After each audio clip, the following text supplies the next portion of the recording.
My mother-in-law tried to sabotage my wedding, so I sabotaged her reputation instead. I should have seen the red flags when Karen insisted on being involved in every single wedding decision from the moment David proposed. I planned 3 absolutely perfect weddings for my daughters, she'd say with pride, conveniently forgetting that 2 of those marriages ended in messy, expensive divorces within 3 years. The third daughter was already seeing a marriage counselor 6 months in, but David assured me she meant well, and I desperately wanted to start our marriage on good terms with his family. Looking back, the warning signs were there from our very first meeting. Karen had sized me up like competition, not a future daughter-in-law. She'd made comments about how David's previous girlfriends had been more involved in family traditions, and how she hoped I wouldn't be one of those modern brides who thinks they know everything. I'd brushed it off as mother-in-law anxiety, but I should have paid attention. The sabotage started small and seemingly innocent, which is what made it so insidious. She accidentally gave the florist the wrong color scheme, hot pink instead of the soft blush pink I'd specifically chosen after weeks of deliberation. When I called to correct it, the florist sounded genuinely confused. Mrs. Mitchell was very specific about the hot pink roses and carnations. She said the bride had changed her mind overnight and wanted something much more vibrant that would really pop in the wedding photos. I spent 45 minutes on the phone with the florist, explaining that I'd never requested hot pink anything. The florist was mortified. She seemed so confident and knew all the details of your order. She even mentioned that you were worried the blush would look washed out in photos. I fixed it immediately, spending an extra hour on the phone ensuring they understood the correct colors and confirming my identity with the password I'd set up specifically to prevent mix-ups. But when I confronted Karen about the mix-up later that day, she played completely innocent. "Oh, honey, I could have sworn you mentioned hot pink during our lunch last week. I thought you wanted something that would really stand out and look dramatic for the pictures. I was just trying to help make your vision come to life." The gaslighting was immediate and effective. For a moment, I actually wondered if I had mentioned hot pink somewhere along the way. Then came the caterer incident, which was far more elaborate and expensive. She told them I was vegetarian, which I'm definitely not. I love a good steak and had specifically requested beef tenderloin as one of the main course options. The entire menu got changed without my knowledge to quinoa salads, elaborate tofu steaks, and some kind of weird chickpea pasta dish that cost twice as much as the original menu. When I called the caterer in complete panic, they were sympathetic but firm. "Mrs. Mitchell called yesterday morning," the head chef explained. "She mentioned you'd gotten very health conscious lately after reading some documentary about factory farming, and that you would be absolutely mortified if there was any meat at your wedding. She said you were too embarrassed to mention it yourself because you'd already discussed the beef option, but that you'd been crying about it all week." The story was so detailed and believable that even I almost believed it for a second. Karen had even mentioned specific documentary titles and health statistics, but I knew I'd never said any of that. It took 3 phone calls and a deposit to change everything back to the original menu. When I confronted Karen about this one, she doubled down. "Jessica, honey, I could have sworn David mentioned you'd been talking about going vegetarian. Maybe I misunderstood, but I was just trying to be supportive of your new lifestyle choices." She managed to make me feel like I was the crazy one for being upset about my wedding menu being changed without permission. By the 3rd mistake, I knew this wasn't accidental anymore. She'd given the DJ a completely different playlist, her favorite country songs instead of our carefully curated mix of pop, rock, and romantic ballads that David and I had spent weeks putting together. Songs that held special meaning for us, tracks from our first date, our relationship milestones. Dancing Queen and Mr. Brightside were replaced with Friends in Low Places and Achy Breaky Heart. The DJ called me completely bewildered. "Mrs. Mitchell said you'd had a change of heart about the music and wanted something more traditional and family-friendly. She mentioned that your grandmother was very religious and would be offended by some of the modern songs. My grandmother had been dead for 5 years, and she'd loved dancing to pop music." "Mom, what the hell is going on?" David finally confronted her after this 3rd incident. "This is getting ridiculous. Jessica's stressed enough without vendors getting wrong information." Karen immediately burst into crocodile tears, her voice quivering with practiced emotion. "I'm just trying to help make it special for you both. I know how stressful wedding planning can be for young women these days. Your sisters let me plan their weddings completely, and they turned out absolutely beautiful. I thought maybe I could take some pressure off Jessica by handling a few small details." She painted herself as the helpful mother-in-law, and me as the stressed-out bridezilla who couldn't handle planning her own wedding. David felt guilty seeing his mother cry and asked me to give her one final chance to help with the wedding. Against every instinct screaming in my head, I agreed, but I wasn't going to be completely stupid about it anymore. I secretly hired a professional wedding coordinator, Emma, someone with stellar reviews and experience dealing with difficult family members. I told David the coordinator was a surprise gift from my maid of honor, Sarah, who was worried about me being stressed and wanted to make sure everything went smoothly. Emma was a godsend. She immediately set up password protections with all vendors and established herself as the only authorized point of contact besides me. "I've seen this before," she told me quietly. Some family members get carried away and start making unauthorized changes. We'll make sure it doesn't happen again. But Karen wasn't done. 3 days before the wedding, she struck again with her biggest and most audacious sabotage attempt yet. She somehow bypassed Emma's protections and called the venue directly, claiming to be my mother and saying we needed to move the entire ceremony inside because I was having severe anxiety attacks about the weather ruining everything. There wasn't a single cloud in the forecast. It was supposed to be a perfect 75-degree day with light breeze. When I called to reverse the change, the venue manager was confused and sympathetic. "Your mother was really concerned about you," she said gently. "She mentioned that you'd been having panic attacks all week about potential rain, even though the forecast looks perfect. She said you were too embarrassed to call yourself, but that you'd specifically asked her to handle it because you were having a breakdown." Karen had apparently spent 20 minutes on the phone with the venue manager, creating an elaborate story about my supposed mental health crisis. She'd mentioned fake therapy sessions, made-up medication, and even claimed I'd been hospitalized for anxiety the previous month. The venue manager was ready to recommend postponing the entire wedding. That's when I discovered something incredibly interesting and infuriating. While investigating how Karen had gotten through to the venue, I found out she'd been telling everyone, vendors, family, friends, even complete strangers, that she was the real wedding planner behind my entire wedding. She'd been taking credit for every detail, every choice, every decision that I'd spent 6 months meticulously researching and organizing. Emma had discovered business cards during her own investigation. Professional business cards. Karen Mitchell, premier wedding consultant, creating dream celebrations for over 20 years. She was literally using my wedding as her business portfolio, telling people she was a professional event planner. But it got worse. Karen had been showing these cards around town, at the grocery store, at her book club, at church. She'd been telling people that she'd started a wedding planning business, and that my wedding was going to be her big debut as a professional planner. She'd even posted on Facebook about her new venture and how excited she was to showcase her talents. The night before my wedding, I couldn't sleep. David was staying at his best man's house for the traditional separation, so I was alone in our apartment. Around midnight, I went downstairs for some water and heard Karen's voice coming from the living room. She was on the phone with someone, probably one of her church friends. "Yes, it's going to be absolutely gorgeous tomorrow," she was saying in her most prideful voice. I planned every single detail myself, from the flowers to the music to the menu. The poor bride was so completely overwhelmed with everything. You know how these young girls get, that I basically had to take over the entire process. She just couldn't handle the pressure. I stood frozen in the hallway, listening to her take credit for months of my work while simultaneously painting me as incompetent. "Oh, and I'm thinking of making this into a real business," she continued excitedly. "I've gotten so many compliments on the events I've organized for the family over the years. This wedding will be absolutely perfect for my portfolio. I'm thinking of charging maybe $5,000 for full wedding planning services.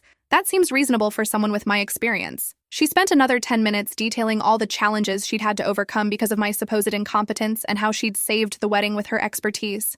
I'd had enough of her lies, manipulation, and credit stealing. This wasn't just about wedding sabotage anymore. This was about her building a fraudulent business on my work. I spent that entire night preparing my revenge. I documented every sabotage attempt, every lie, every manipulation. I gathered screenshots of her Facebook posts about her business, photos of her business cards, and recordings of her phone conversations. By morning, I was ready to completely destroy her fake reputation. First, I called every single vendor and explained the real situation. I had Emma conference in to verify my identity and authority. I showed them documentation of every change Karen had made, every lie she'd told, every time she'd impersonated me or claimed to be the wedding planner. The florist was absolutely horrified. She said she was your official wedding planner and that you were too anxious to make your own decisions. She knew so many details about your order that we had no reason to doubt her. "We're so sorry." The caterer was furious. She spent an hour on the phone with us, talking about your supposed dietary restrictions, and even mentioned fake medical conditions. We completely restructured our prep based on her lies. The DJ was embarrassed. She seemed so knowledgeable about music and weddings. She told us she'd been planning events for 20 years and that you'd hired her because you were too overwhelmed to handle it yourself. I asked each vendor to play along with my plan for exposing her the next day. They were all eager to help after learning how they'd been manipulated and lied to. Then I created a group chat with David's 3 sisters, his brother, and his 2 best friends. I sent them screenshots of Karen's business cards, audio recordings of her phone calls taking full credit for my wedding planning, and copies of her Facebook posts about her new business venture. The response was immediate and explosive. His sister Michelle responded within minutes. "Oh my God, she did the exact same thing with my baby shower last year. She told everyone she planned the whole thing and even charged my neighbor $200 for planning advice that consisted of forwarding Pinterest links." His sister Sarah chimed in. "She's been using photos from my wedding on her Facebook for 2 years, claiming she was the planner. She even created fake testimonials from people saying how amazing her work was. I thought it was weird but didn't want to cause family drama." His brother Mike added, She charged my girlfriend's mom $300 for event coordination for their 25th anniversary party. Mom literally just showed up the day of, took some photos, and acted like she'd organized everything. His oldest sister, Amanda, who rarely got involved in family drama, sent a long message. This explains so much. She's been telling people at work that she has a side business planning events. She even tried to get my boss to hire her for the company Christmas party. I was mortified because I knew she had no experience. Turns out Karen had been pulling this elaborate scam for years, taking credit for other people's events, using their photos as her portfolio, even charging her friends and neighbors for planning services that consisted entirely of stealing other people's ideas and claiming them as her own work. The family group chat exploded with more revelations. David's cousin mentioned that Karen had charged her neighbor for decorating advice, and then just copied ideas from Pinterest. His aunt revealed that Karen had been taking credit for family reunion planning that the aunt had actually done. Even David's father chimed in, admitting he'd been suspicious when Karen suddenly started talking about having a business. I spent hours that night coordinating with Emma and the family to plan the perfect exposure. We set up multiple cameras, arranged for key family members to be present, and even contacted some of the people Karen had scammed to see if they wanted to be involved. The morning of my wedding, I put my carefully orchestrated plan into action. I arrived early to the venue with Emma. The venue was a beautiful garden space that I'd chosen specifically for its outdoor ceremony area, an elegant reception hall. Karen was already there at 7 a.m. wearing a dress that was way too formal and attention-grabbing for a mother of the groom, clearly trying to upstage me on my own wedding day. She was directing vendors around like she owned the place, acting like she was the professional in charge of everything. I watched her instruct the florists on placement, tell the caterers where to set up, and even attempt to give the photographer directions about angles and lighting. "Karen," I called out sweetly as I approached her, my phone already recording discreetly. "Could you come here for a moment? I want to talk to you about something important." She strutted over confidently, beaming with self-satisfaction. "Everything looks absolutely perfect, doesn't it, dear? I'm so glad you finally let me take proper control of the planning. I knew it would all come together beautifully once someone with real experience took over the situation." "Actually," I said, pulling out my phone with a practiced smile, "I wanted to thank you publicly for all your help with my wedding planning. I thought everyone should know exactly what you've done." I opened the live stream I'd set up the night before, connected to my Instagram, Facebook, and the private group chat with David's family. Within seconds, 50 people were watching, and notifications showed the number climbing rapidly. "Everyone, I want you to meet Karen, David's mother," I announced cheerfully to the camera, making sure to get her full face in the frame. "She's been such a huge help with my wedding planning process over the past few months." Karen preened and primped for the camera, adjusting her hair and putting on her biggest smile. She was clearly thrilled to be on camera, not realizing what was about to hit her. In fact, she's been so incredibly helpful that she actually started her own professional wedding planning business using my wedding as her portfolio piece. Isn't that right, Karen? Her face went from glowing pride to confused concern in about 3 seconds. I pulled out her business cards and held them up to the camera. Karen Mitchell, premier wedding consultant, creating dream celebrations for over 20 years. She's been telling everyone that she planned my entire wedding from start to finish. I was just trying to help," Karen stammered, finally realizing something was wrong, but not understanding the full scope yet. "Oh, but you did so much more than just help," I continued with fake enthusiasm, making sure the camera captured her growing panic. "You sabotaged my vendors, changed my orders without permission, and took credit for months of my hard work. You even tried to move my outdoor ceremony inside yesterday because you told them I was having mental health breakdowns about weather." I gestured to Emma, my actual wedding coordinator, who stepped into frame with a thick folder. "Everyone, meet Emma, my real wedding planner. She's been documenting every single change Karen made behind my back." Emma opened the folder professionally. 14 unauthorized vendor changes, 12 false claims of being the official wedding planner, multiple instances of impersonating the bride, and extensive identity theft by using someone else's wedding as your business portfolio. The livestream comments were absolutely exploding. David's family members were typing furiously in the chat. His aunt wrote, "Karen, you told me you planned Jennifer's wedding completely. And Rebecca's baby shower," added his cousin. "You charged my friend money for that." His sister Michelle had joined the live stream and was commenting in real time, "She's been scamming people for years. I have proof." Karen tried to grab my phone out of my hands. "Turn that off right now. This is completely inappropriate. You're ruining everything." "Actually, no," I said, stepping back smoothly, while Emma moved to block Karen's approach. "See, everyone, Karen has been running an elaborate scam for years, taking credit for other people's events, using their photos without permission, and charging friends and family members for planning services she never actually provided." I nodded to Emma, who began posting screenshots in the group chat faster than Karen could keep up. Bank records showing Karen had charged her neighbor $500 to plan her daughter's graduation party, an event the neighbor had actually planned entirely herself. Photos from David's sister's wedding that Karen had been using on social media as examples of her work, even fake testimonials she'd written for herself under different names. The best part, I continued to the rapidly growing audience, now over 150 viewers, is that Karen told everyone I was too overwhelmed and anxious to plan my own wedding, that I was having constant breakdowns and needed her to take over because I was too incompetent to handle it myself. Karen's face went from pale to bright red with embarrassment and rage. "Stop this right now, you ungrateful little bitch. I don't deserve this." "Careful, Karen." David's voice came from behind her. He'd been watching the live stream from the groom's suite and had come running with his groomsmen. "You're on camera, and about 200 people are watching you right now." He walked over and put his arm protectively around me, his face grim with disappointment. "Mom, is everything Jessica's saying true? Have you been lying about planning her wedding?" Karen looked around desperately. Vendors were openly staring and whispering. Wedding guests who'd arrived early were pulling out their phones to record. The photographer I'd hired was discreetly capturing everything for posterity. Even some of David's groomsmen were filming with their phones. "It's not what it looks like," she said weakly, her voice barely a whisper. "I was just trying to help make everything perfect for you both. I never meant for it to get this complicated." "Really?" I asked with mock concern, turning back to the camera. "Because I have audio recordings of you telling people you planned every detail of my wedding. I have documentation of every single sabotage attempt. And I have testimony from your own family members about all the other events you've stolen credit for over the years."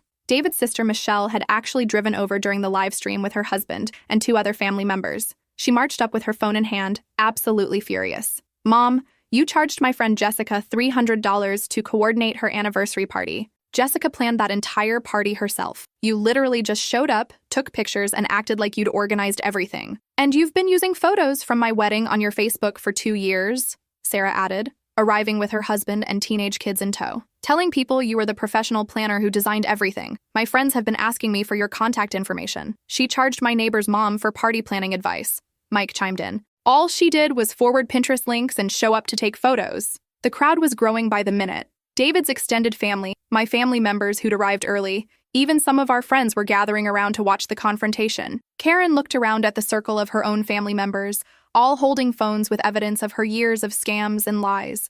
"I just wanted to help," she whispered pathetically, tears starting to form. "I just wanted to be useful and appreciated." "No," I said firmly, looking directly into the camera while addressing her. "You wanted attention and credit for other people's hard work. You wanted to feel important by stealing their accomplishments and charging money for services you never provided.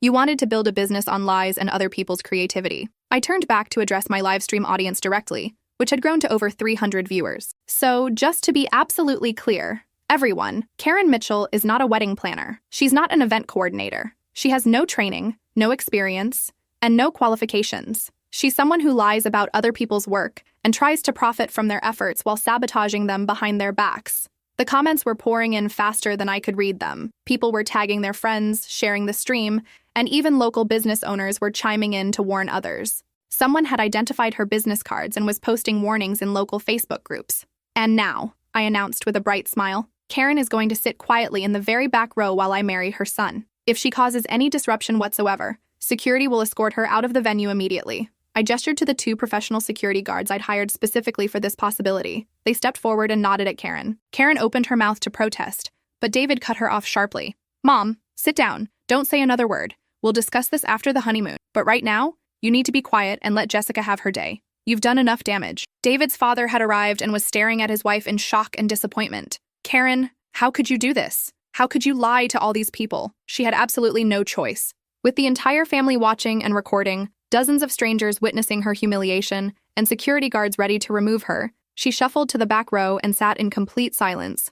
The wedding proceeded absolutely perfectly. Every detail I'd planned and agonized over for months went off without a single hitch. The flowers were the exact blush pink I'd chosen. The menu included all our favorite dishes. The DJ played our carefully curated playlist, including our first dance song and all the meaningful tracks we'd selected together. David and I exchanged the vows we'd written ourselves, promising to support each other's dreams and always be honest with each other. The irony wasn't lost on anyone present. During the reception, I made one final announcement that I'd been planning all week. "I want to thank everyone who helped make this day absolutely perfect," I said into the microphone, my voice carrying across the beautifully decorated reception hall. My real wedding planner, Emma, who saved the day multiple times and protected my vision. My amazing vendors, who dealt with someone pretending to be in charge with such professionalism and grace.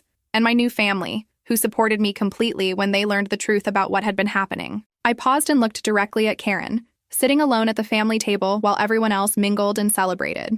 Marriage is about trust, honesty, respect, and supporting each other's dreams and accomplishments. I'm grateful to be joining a family that truly values those things, even when it means confronting difficult truths. The applause was absolutely thunderous. Even Karen's husband, David's father, was clapping enthusiastically while staring at his wife with disappointment. 3 days into our honeymoon in Italy, David's phone started exploding with messages and notifications. The live stream had been shared hundreds of times across social media platforms. Karen's fake business was being exposed in local Facebook groups, neighborhood watch forums, and even some regional news outlets. Her church friends were asking for refunds for services she'd never provided. Multiple neighbors she'd scammed were threatening small claims court. The local Better Business Bureau had received several complaints. The story had even been picked up by some local news outlets as an example of wedding vendor fraud and family deception. I actually feel a little bad for her, David said, scrolling through the messages and news articles while we sat on our hotel balcony overlooking the Mediterranean. This is pretty humiliating, and it's going to follow her for a long time. I don't feel bad at all, I replied honestly, sipping my wine and watching the sunset. She spent months systematically trying to ruin our wedding for her own ego and profit. She stole credit for my work, lied to vendors, and charged people money for services she never provided. She built a fake business on other people's creativity and hard work. Actions have consequences, and she earned every bit of this humiliation. David nodded slowly. You're right. I guess I just never realized how extensive the lying had become. Mom's always been difficult, but this was way beyond normal family drama. When we returned from our honeymoon 2 weeks later, Karen had completely retreated from all social media. Her Facebook account was deactivated. Her fake business cards were gone. She'd stopped attending social events where she might face questions about her supposed planning services. Several of David's relatives mentioned that she'd been unusually quiet at family gatherings, barely speaking unless directly addressed. His aunt told us that Karen had tried to attend their church group meeting, but left early when people started asking uncomfortable questions about her business. David's father pulled me aside privately at our first family dinner back home. Thank you for exposing her, he said quietly, looking genuinely relieved but also embarrassed. I knew she was taking credit for things that weren't hers, but I had no idea how extensive the lying and scamming had become. She needed to be stopped before she really hurt someone financially or destroyed more relationships. He admitted that he'd been getting suspicious when Karen suddenly started talking about having a business, but could never provide specifics about her training or experience. She kept saying she'd learned everything from planning family events, but I knew the family events were always planned by other people. 6 months later, Karen finally worked up the courage to attempt an apology. Sort of. I may have gotten a little carried away with trying to help, she said stiffly during a tense family dinner, unable to make eye contact with me. But I really was trying to make everything perfect for you and David. I wanted your wedding to be special. Merci, Karen, I said calmly, setting down my fork and looking directly at her. You systematically sabotaged my wedding vendors and lied to my face for months while stealing credit for my work. You impersonated me to vendors, changed orders without permission, and created elaborate lies about my mental health. You charged people money for services you never provided, and built a fake business using other people's creativity. That's not helping or getting carried away. That's fraud and sabotage. She never admitted the full truth or gave a real apology, but she also never tried to take credit for anyone else's work again. Now, whenever family members plan events, they specifically and explicitly ask Karen not to help in any way. She sits quietly at celebrations, no longer trying to direct vendors or control any aspect of the planning. The family has instituted a no Karen involvement policy for all events. Last month, David's youngest sister got engaged, and the family was buzzing with excitement about wedding planning. At the engagement party, someone jokingly asked Karen if she'd be planning this wedding too. The entire room went completely silent. You could have heard a pin drop. Even conversations at other tables stopped. Karen looked directly at me across the room, then slowly shook her head. No, she said quietly, her voice barely audible. I think she can handle it perfectly well herself. I'm sure it will be beautiful. It was the closest thing to an acknowledgement of wrongdoing I'd ever get from her. David and I have been married 2 years now. Our wedding photos, the real ones, planned entirely by me and executed by my actual vendors, hang prominently in our living room. Sometimes when Karen visits, I catch her staring at them with what might be regret. I think she finally understands that the most beautiful celebrations come from genuine love, hard work, and honest effort, not from stolen credit and fake credentials. But I'll never forget the look of complete shock and humiliation on her face when her elaborate house of lies came crashing down in front of everyone she'd been trying to impress. The live stream video still gets views occasionally, and people in our town still recognize Karen as that woman who tried to steal credit for her daughter-in-law's wedding. Her reputation never fully recovered, and she's essentially given up any pretense of being involved in event planning. Some lessons can only be learned the hard way. and Karen learned hers in the most public way possible. But more importantly, I learned that sometimes you have to fight back against people who try to steal your accomplishments and take credit for your hard work. The wedding was everything I dreamed it would be, not because of Karen's interference, but in spite of it. And our marriage has been stronger because we started it with honesty and by standing up for what was right. Sometimes the best revenge really is just telling the truth.